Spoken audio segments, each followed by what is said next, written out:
ხო, ჩვენ შევდივართ უკვე აი იზოლაციის, ავტოკრატიის იზოლაციურ ფაზაში, აი ამ რაღაცა ლოკალური ფაშიზმის დამყარებას ემატება უკვე საერთაშორისო იზოლაციის ელემენტი, როდესაც ჩვენი დასავლელი პარტნიორი ქვეყნებიდან დიპლომატებს უკრძალავენ ქვეყანაში შემოსვლას, იღებენ კანონს, რომლითაც უცხოელების გაძევებას აკანონებენ და ამარტივებენ და ამით იმ ადამიანებს, რომლებიც დიპლომატიურ სამსახურში არ არიან, მაგრამ ჩვენი პარტნიორი ქვეყნებიდან ამ ქვეყანაში არიან და ცხოვრობენ, მათი გაძევებას ემსახურება.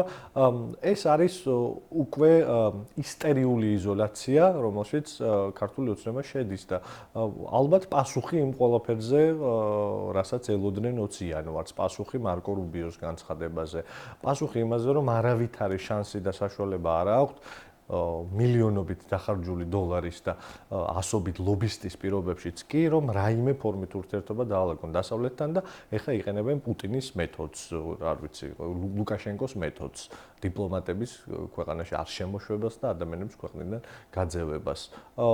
კიდევ ერთი მანიშნებელი ფაქტორია, რომ მათი მდგომარეობა მძიმეა. ეხლა მნიშვნელოვანია საქართველოს თავისუფალი საზოგადოება, დემოკრატიული საზოგადოება როგორ გამოიყენებს მათ ამ მძიმე მდგომარეობას. ჩვენი კონსოლიდაცია არის მთავარი ინსტრუმენტი, რითიც მათ ჩამოშლას ხელს შეუწყობთ და დავაჩქარებთ.